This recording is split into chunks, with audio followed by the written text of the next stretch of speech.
So guys, welcome to Leaves and Lungs. So we're continuing the series for food safety officer examinations. So today one more critical topic is like they have given in the syllabus is what are the schedule 4 requirements. Okay, so we'll start seeing what is the schedule 4 and what are the requirements. Okay. So basically what is the schedule 4 and where this schedule 4 comes from. So it actually comes from an important legislation, that is FSS licensing and registration of food business regulations 2011. Okay. So this is the act which host the schedule 4. I'll tell you what is the schedule 4 is all about, but before that I'll just give you a brief idea in where this schedule 4 actually applies. So usually when you are opening any like organizations like or any ventures or any outlets or any food businesses in general, you need to have a strong basis for food safety and management system plan. Okay, so only when you have this so what are you going to do with your food safety and how it's going to be achieved, so only when you have a sound plan they would even give you some license and even they would register you to conduct the food businesses. Okay, so this is one very important critical condition. So to provide the assurance of food safety, the food businesses must implement an effective food safety management system. Okay, so this is based upon the hazard analysis and critical control point, and these are very essential in order to get any like a license and registration. Okay, so like for this they have framed a separate schedule. So they will put some separate requirements for each and every like business operator to carry on with this concurrence with the schedule 4. So we'll see what is the schedule 4 and what are the requirements. So this schedule 4 actually it introduces the concept of FSMS, that is food safety management system, based upon the two main principles.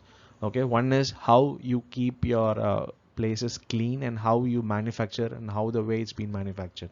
That is basically it's given as good manufacturing practices and good hygiene practices. Okay, so these are the two principles that governs the schedule 4. So this schedule for has 5 parts. Okay, each part caters to different kinds of suppliers and different kinds of functions. So and different businesses also. For example, if you take part one, all those shop vendors and all those street food sellers that you see on the roads, especially the ice cream walas, the pani puri walas, all those things are like actually should be registered based upon their part one, and they should even follow some certain codes for their hygiene and the sanitary practices also.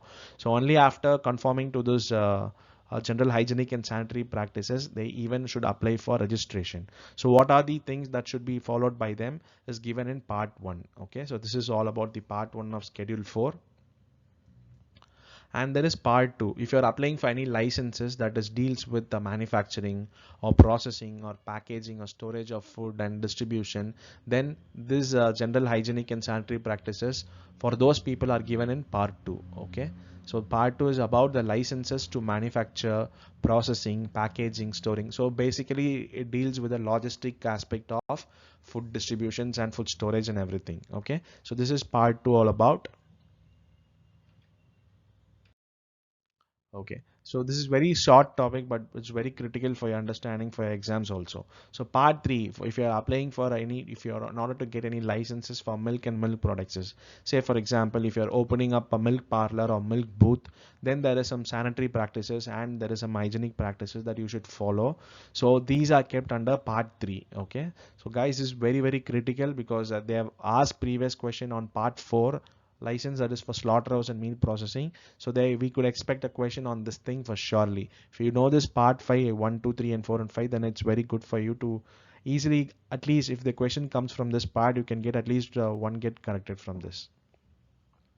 And for part 4 it's basically for slaughterhouses and meat processing. And part 5, for example, like if you like want to open some any catering for, say for example, in a bus stand or a railway station, then you need to conform to certain kinds of hygienic and sanitary practices. Okay, so only after that then you can even apply for this. So these are the part 1, 2, 3, 4 and 5. Part 1 deals with for the street vendors and petty vendors, and part 2 deals with the distribution and the logistic aspects of the food businesses, and part 3 deals with milk and milk products, part 4 for slaughterhouse and meat processing. Okay, so all the chicken shops and the mutton shop that you see on the roads, even they should conform to that sanitary and hygienic practices, only then they can get the license. And for part 5, it is for catering, general catering, that for everywhere, even if you open on the streets, even if you open on any public spaces, they should get a license for this. So this is briefly all about schedule 4. Just remember the act, it is based upon the act of FSS Act 2 2011. That is very important and crucial too. So these are the requirements and these are the parts. Okay, so you should be knowing for this exam. So guys, thank you for watching this video. Have an awesome day.